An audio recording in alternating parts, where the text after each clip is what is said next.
Hi guys, this is 23rd of July, 2020, and this is the same old Tony Mitra, and I have another short uh, message about what is probably coming. I often start with a short message and end up it being a bit long. So what's coming? This is what I believe, and also some smart people have that we have spoken with, also believe that is likely to happen. Number one, the crisis that everyone is talking about is probably going to happen in the next few months. Some people talk about the fall, some people talk about a little bit earlier, things begin to unravel by August or September. Some people talk about the the election in the USA, the presidential election, probably in November.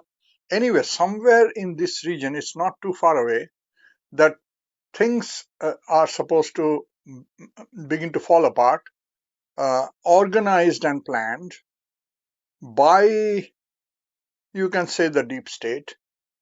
Uh, the panic and the economic collapse is planned.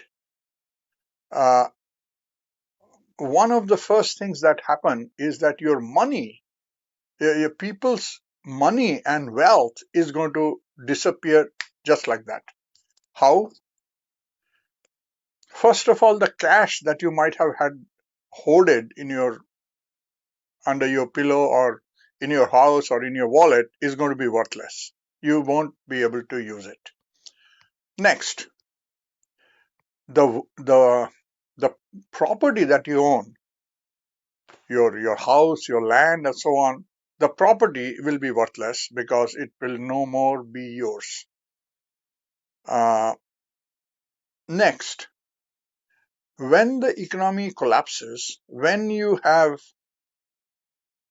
no money of any kind in cash, in paper money or electronic money in your bank, and your credit, which you can supposed to up to now use with your debit card or your credit card, if that vanishes or becomes restricted, you might think that you had $500,000 saved away in shares and stocks and fundings and mutual funds and loose cash in current account and savings account and all that, and suddenly you find your $500,000 is now restricted. You are only allowed to use $5,000.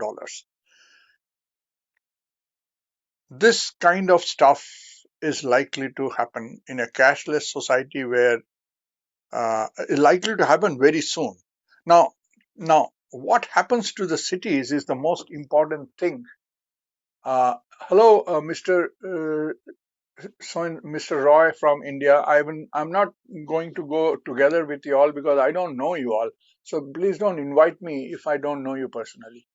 So okay, now now, when the cash system begins to collapse, the fiat currency, and you must know about the fiat currency. If you don't know, you should check up. Now, what happens to the cities is the most important thing I would like to talk about. The cities are places where maximum number of people are concentrated into a very small area, and the first issue for them is to get supplies so that they can live: food, water, and many other services like your sewage and garbage and all these things. Now, when money system collapses, nobody wants to sell you food because you don't have money that they want. So those who are growing food in far away rural agricultural area, they stop sending you food because they don't want your money. You don't have any money. You don't have anything to give. So, and whatever other property you have is worthless, I told you. So this is the first thing that happens. The cities begin to implode. How fast that is going to happen, whether it's going to happen in the next 2-3 months, I don't know. But most people are saying that the monetary system that we are following up to now, initially coin based, gold and silver coins in the past, and later on copper coins, and then even later paper money, which doesn't have value. As long as it was coin based money, it had value. You could sell that silver and get equivalent amount of stuff. But paper doesn't have any intrinsic value. It was guaranteed by a system called the Reserve Bank and so on. Now that system is being usurped, taken over by the deep state. So paper money is going to be made worthless, and your electronic money that has come in even more recently, supplementing and almost replacing paper money, is also going to be controlled and made worthless, except for those that deserve something. So, in absence of all this, cities, in my view, are the first that are going to implode. This is planned. I suspect it is planned.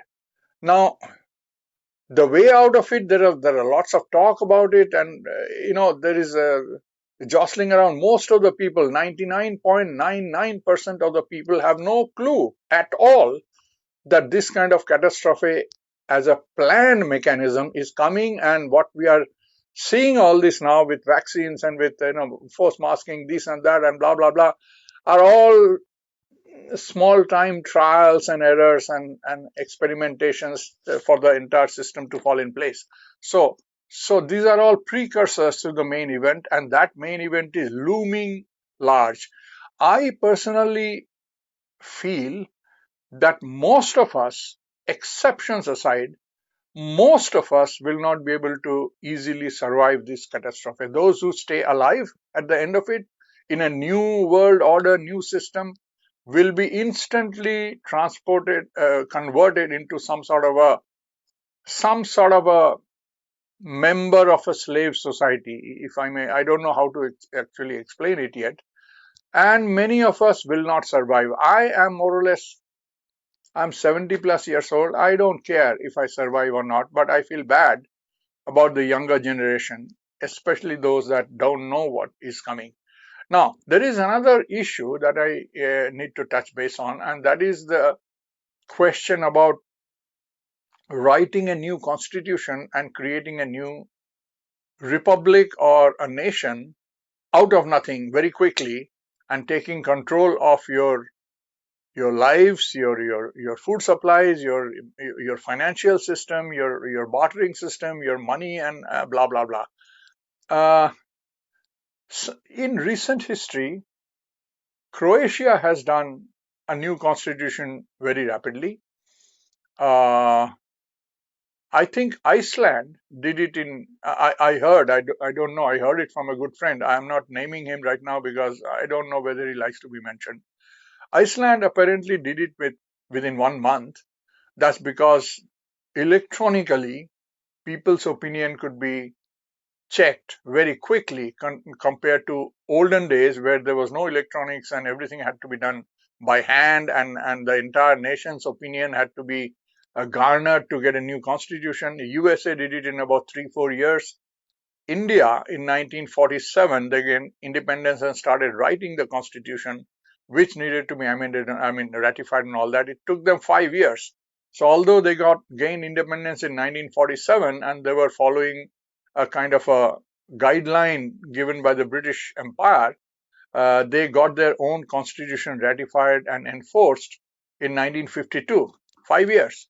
Of course, there was not any electronics those days. Today, it is possible to do it faster. However, who does it? Who contributes to the writing of the Constitution? How it is amended or defeated by the people? How it is debated among the people? All these things are up in the air. There are a few organizations, at least in Canada, that are talking about it. One of them, I don't want to name anything, but some of them have questionable leaders who have hijacked the motion and have tried to create a one-man cult, and they are not going anywhere. So, are there any alternatives? Yes, there are alternatives. this is a situation in flux. None of us can predict the future. Well, one thing is for sure from my side, I am not following anybody who is a rogue or a crook or a cheat. I'm not following. Uh, as to the constitutional solution, I am not following it very closely. If something comes around which is meaningful, I have read constitutions. I have read the Indian Constitution. I have read the U.S. Constitution. I have read many constitution-related documents of Canada. Canada doesn't have a proper constitution, so technically speaking, Canada is not a country quite like, for instance, India or USA. It's an arrangement and a kind of a group of people functioning under some sort of an act. But that anyway, I don't want to get into it. But basically, whether constitutional ratification is at all possible when things unravel so fast that the civilization just sort of implodes, I don't know. These are million dollar questions. I do not know whether anything meaningful will be done at this moment. At this moment, I do not even see a real movement at any level to deal with this looming crisis, which has got multiple facets. Money is one, just one. Control is another. Food supply and many other absolute essentials. I'm not talking about anything that is less than absolute. Without food, air, water, and good sanitation, cities cannot survive even for 7 days, let alone for a long time. So how to survive this catastrophe, I don't know. But this is something that most intelligent people who are following the situation across the world actually are aware that it's coming down the line. And Canada is just one of them. It's not that it's happening in Canada. It is going to happen all across the planet, all across the planet. But we do not have any system in place where myself or people like myself in Canada can interfere or influence or do anything about what's happening across the border in USA, or what happens in Mexico, or what happens in Brazil, or what happens in France, or in India or Indonesia or Australia. So we can only try our best to deal with within our own country, which itself is very, very hard when systems begin to collapse and we don't have a good alternative in place. And the alternative does not mean just writing a constitution. Setting up a parallel system from the ground up with everything like money and all is not an easy task, and especially when everything is controlled by guys that don't want you to succeed, it is not an easy task at all. And nobody is talking about it properly. I mean, those who are talking about it don't get any airtime because mainstream media does not cover these issues. So as a result, this is a enigma that is waiting to happen. Some people say it is happening in fall. Some people say it may start happening from August and September. We are seeing step by step things are beginning to fall in place in some way, restricting people, basically restricting in one way or another till you can't do anything, and then you find that you can't even survive sitting at your own home because your money is no good and nobody is going to supply you food. And then the anarchy starts off, which is, I think, planned. The plan is to drastically reduce the manpower, to make the human civilization go through major convulsion. It's like a viral attack. It's not COVID, but it's a viral attack of a planned genocide of some kind that takes away huge swaths of population across the planet and alters the map of the world, human map of the world, drastically, and I don't know when equilibrium will be reached. I have my doubts whether I'll live through that. I would rather die fighting than live as a slave somewhere, as a number, as a chip in my body saying what number I am. I don't care for that kind of future, but that is most probably coming. I don't see any way out. What is happening now, what has happened to the economy already, although people are not talking about it, how the governments have been subverted at almost all levels, from federal to provincial to municipal in almost every country, is absolutely mind-boggling. And yeah, I have been fortunate to be able to talk to some really, really smart people.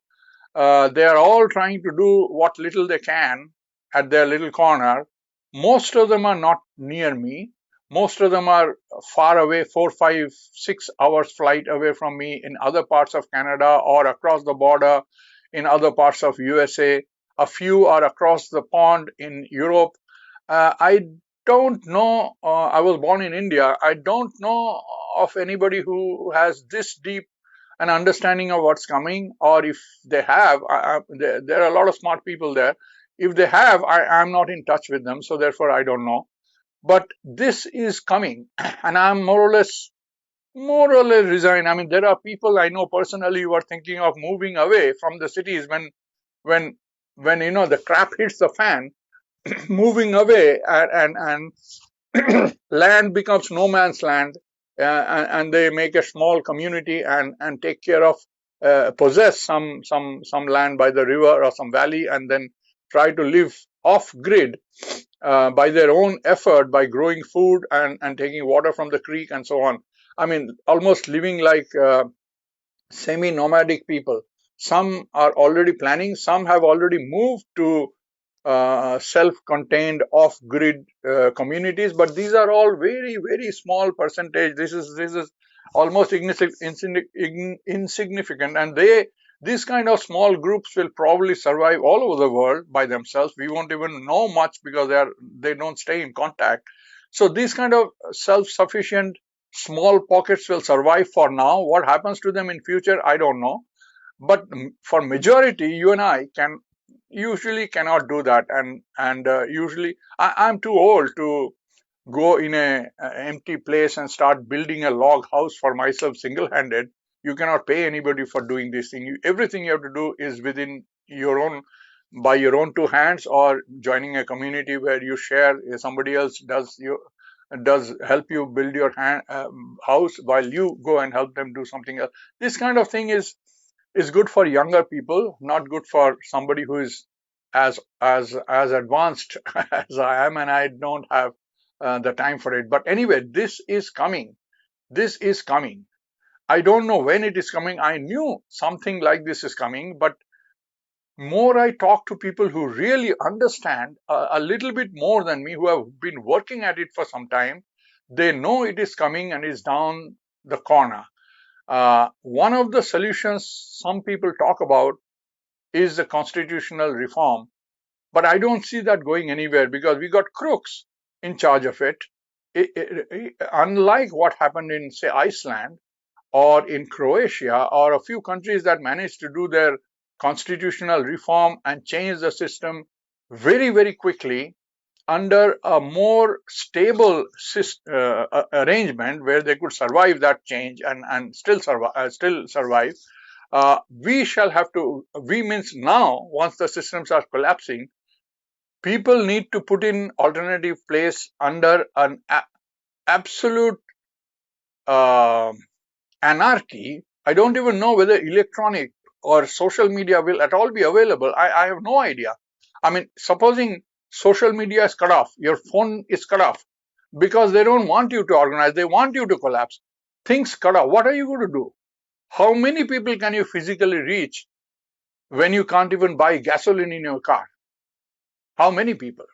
So this kind of thing is, I hope I'm wrong, but the way things are looking, I don't see how I'm wrong or how this is not likely to happen. I do not see how collapse is not staring us in the face. And like I said, I listen to people who are smart, people who can think deep, people who have a track record, and I speak with them. Some of the experts are not speaking anymore. They're scared. Some of the scientists have gone silent. Many people have gone silent, but not all. Some of them are still trying to raise awareness here and there, and a lot of Yeah, a lot of bottom feeders have come forward. I don't know how to describe them, but people who try to take advantage of a situation for personal gain, take advantage of general misery of people, try to take advantage and make a small gain in either earning some money or gaining some fame or getting a popular or whatever, get a fan club. So some people are using it all, but all that is so rubbish. I mean, this is so insignificant and so counterproductive because you're not trying to find a solution. I don't even know if easy solution is possible, but I don't. Anyway, so this is what I find after a few discussions with great people. I am on the western part of Canada, so most of the rest of North America has a time difference where they're ahead of me. In my early morning, it's their late morning. My mid morning is their afternoon. So it's already the day has already gone ahead, and I also was trying to speak with somebody in Europe, but I could not connect properly. I know some research scholars in places there that have good information and good understanding of what is coming. And well, we are in it together. So this is one more going live issue. I don't know where we are heading, but I do what I do. I'm trying to go single-handed. I have most of my life worked single-handed, and I've received, I would say, reasonable success. I have received more, I have achieved more success than a single person can normally expect in this day and age, and more success than many groups together. So I'm not personally. Well, there is a comment from Praveen Singhania that hospitals in India are ripping the mildly sick but scared people under the excuse of COVID up to $2,000 per day. That's about it's more than 100 or more than 1 lakh a day. And doesn't matter if you are poor or rich, have insurance or not. This is, of course, people will rip each other off when and using COVID-19 as a scare. I mean, people, I don't know what to say, but you should stop being afraid of a virus which, in all my best judgment, is bogus and it's a hoax and scaremongering. So best way to analyze the COVID-19 death rate and all. I don't want to get sidetracked because I'm so convinced it's a hoax that I find it's almost a waste of time talking about it. But here's a short 1 minute comment. There should be statistics in all civilized nations of how many people die every month, every season in the past years. Average death rate. And then when you take the percentage and then you calculate the increase of population, usually the population is increasing, so you apply that same percentage to the current population, that means slightly higher number of people living this year than last year, and you apply that average percentage, you should know how many people would have normally died in that period, in that month, in that season, this year compared to last year, if there was no such thing as COVID-19, but just everything else that people normally die of, like heart disease, like diabetes, like liver failure. I mean, people who are old, over 80 and 90, they die one way or another for some organ or the other fails. So you know the number. And once you compare that number, that means what would have been the normal death in this season, and you compare it with what is the actual death in this season, that would be a good way to check whether COVID-19 is really a pandemic. If, for instance, in your town, wherever you are, in this season, in this month, or in last month, in the past 5 years, there was a rate of 0. Whatever percentage, and now if you apply that percentage to this year, apply to the current population, if the death rate is, let's say, 20,000 more this month than the people that died last year, never mind COVID or whatever, the total death rate. If it is 20,000 more, one could suspect or argue That extra 20,000 is because of COVID-19. That's the only thing that is hurting us more than whatever was happening last year. But when you compare that, at least here in Canada and elsewhere where statistics are not that hard to get, the death rates are less than last year's. So how come so many people are dying of COVID while so many other people are not dying at all? That means nobody is now dying of heart failure, nobody is dying of liver failure, nobody is dying of diabetes, everybody is dying of COVID. So this makes you suspect that the data is fraudulent. Of course, there are many other ways to find out the data is fraudulent. We know in Canada, hospitals and people are being paid to declare COVID death. So if this can, and also in USA, big time. So if this can happen in countries like Canada and USA, you think it is not happening in India? I mean, come on. So these are the things. It's not that the hospital people are all uh, um, crooks, but they actually believe what they're being told. Even hospital healthcare workers believe COVID-19 is so dangerous. And when I ask them that show me the evidence, I know 1,000 people here, none of them are sick, none of their relatives are sick, none of them have even gone to a hospital.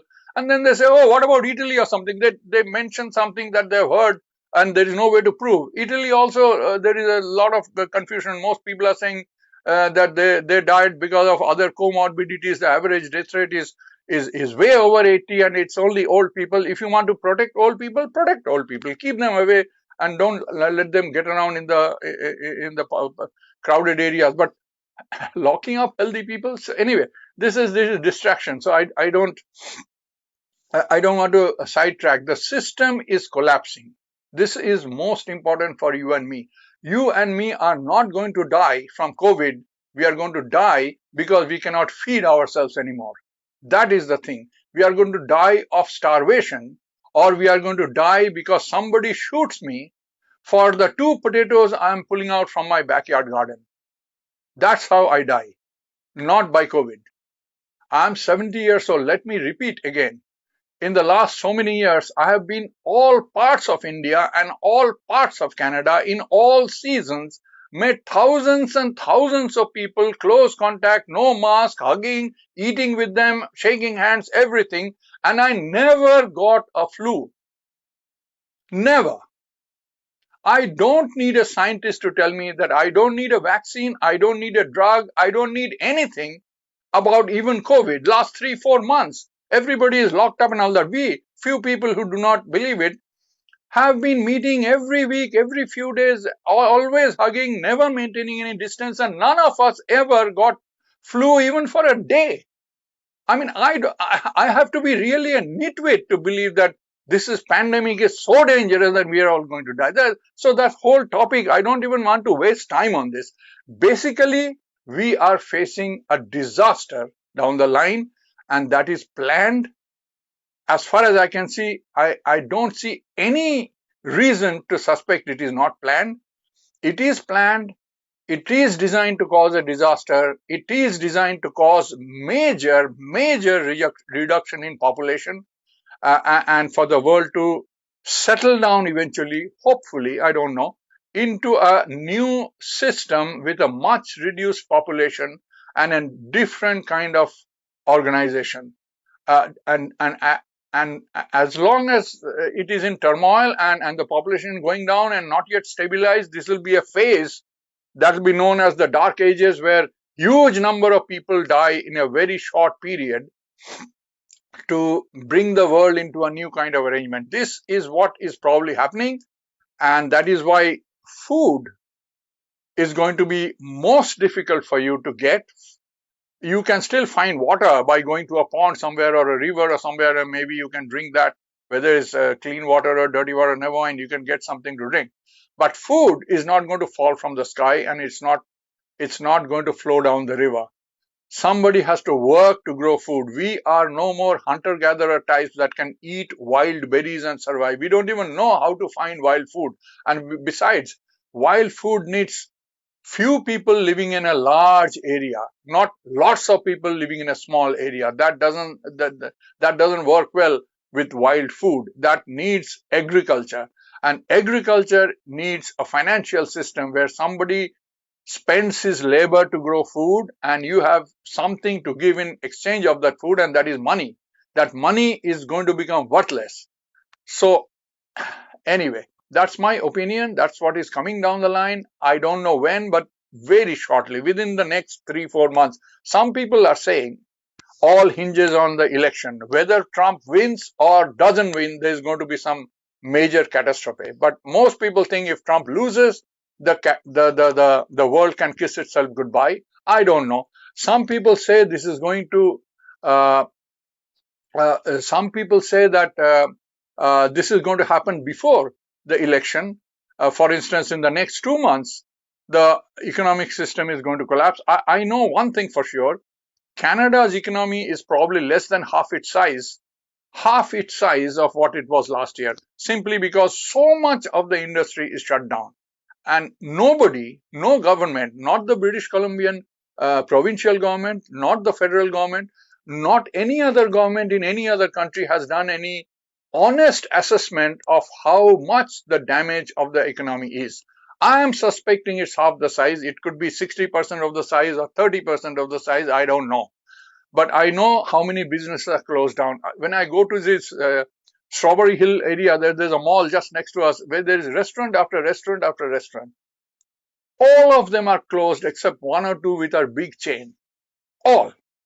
And not closed for one day. They have been closed for a long time, and I suspect that they cannot survive. Most of these business work on small margins, so they cannot survive. They probably close shop and it's open for somebody else to take over. And only people who are taking over are the big chains.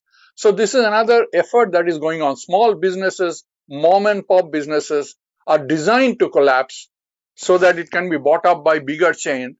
And the transfer of wealth from bottom to the top is one of the part of the process that's going on. I can see that. I don't need any expert to tell me. You have to only open your eyes, go around and look, and you talk to people.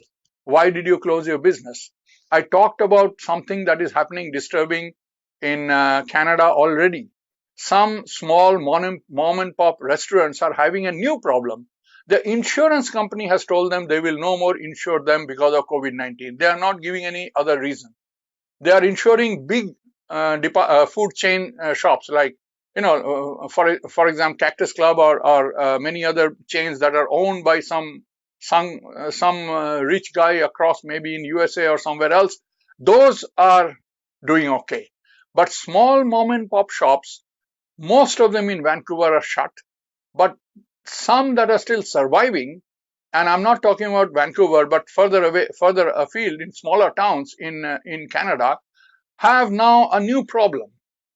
Insurance companies don't want to insure them, and that is very dangerous for you to run a restaurant or any business without any insurance. Anybody can sue you. They can take advantage of the fact that you don't have any backup, so they can say, "Oh, I ate your thing, and I've got this stomach cramp, and my life is ruined. I want compensation for $500,000." This is very dangerous for small business. So naturally, the small businesses don't want to take a chance. They shut down simply because they cannot find insurance. This is happening right now. We don't know. How do I know? Because I spoke with them. I spent time trying to find information which is not there on the mainstream media. It is not coming on the TV. It is not coming on the newspaper. But if you look around, if you try, I've been trying for 4 or 5 months. That's why people know me. That's why I get calls. That's why I get messages as, "Please talk to me. Please call me. My name is so and so. You don't know me, but I know something about you. I have something to tell you. As long as you don't take my name and my address, you can hear what is happening with me, because I'm deathly scared. I'm thinking of I'm shutting my business down and I'm moving, but I don't know where to go. Some of them are trying to go to Mexico. They're not Mexican, but they believe that the society will somehow support them and they will survive. So this kind of thing is happening right now. Right now, I know individually a young man from Indian extract, originally Punjabi, born here. He was running a yoga school, a small one, and he was surviving. He was doing okay. It was a small shop, and he had some people paying to learn yoga exercise and all that. When the COVID came, he started maintaining 6 feet difference and all that thing. But he's a no man. He's not a big chain. He's a small business. The city, my own town, the municipality The mayor and the local MLA and all, along with the police, went, threw him out, saying that he is not satisfying the law. He is non-essential business. He has no right to stay open.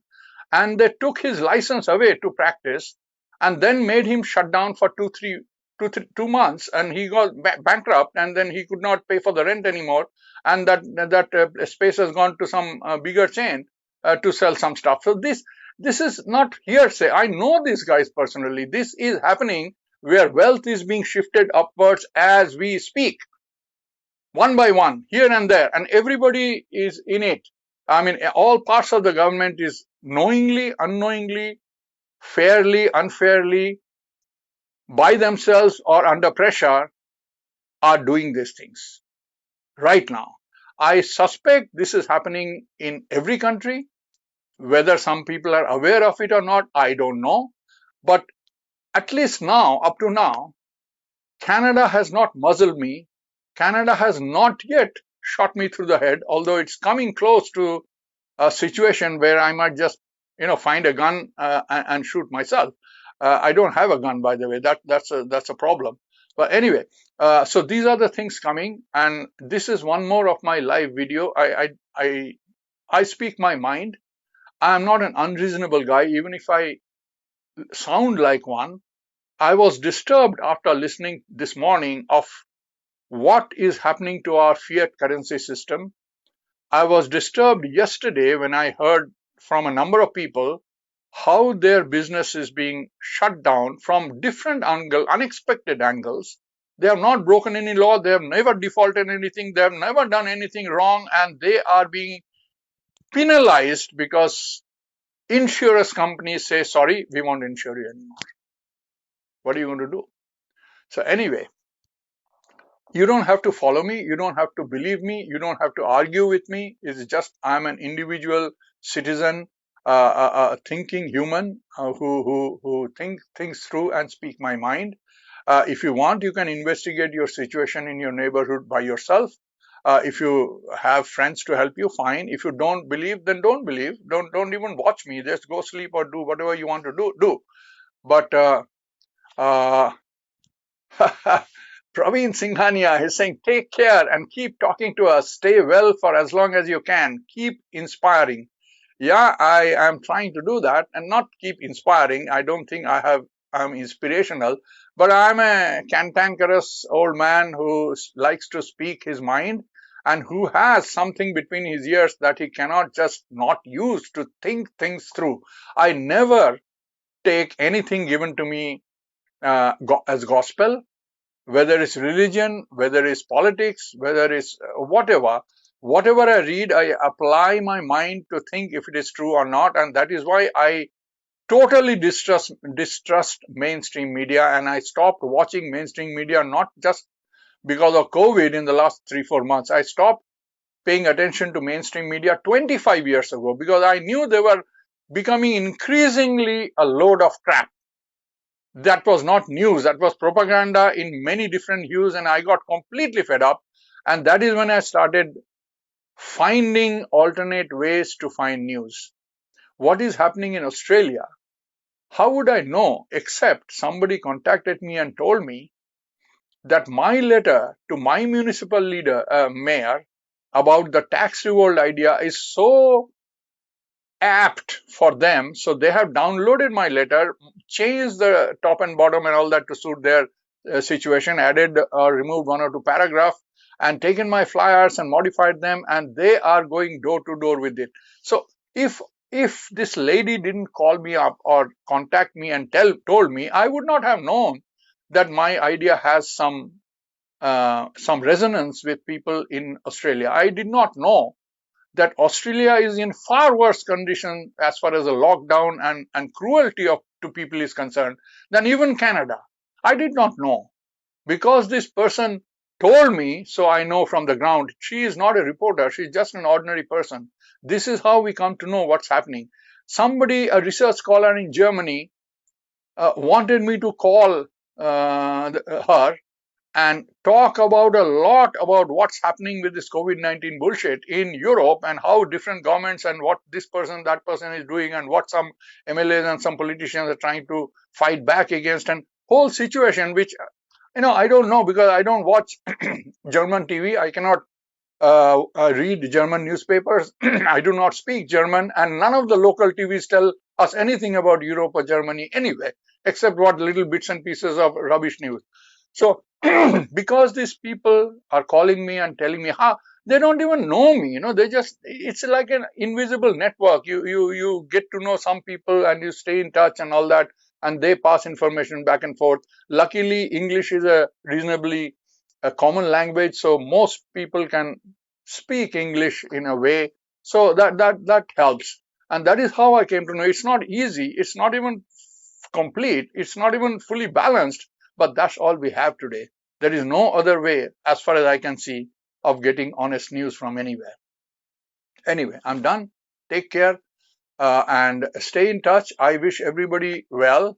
I do not have any answer to what's coming, but I have a pretty good guess of what is coming.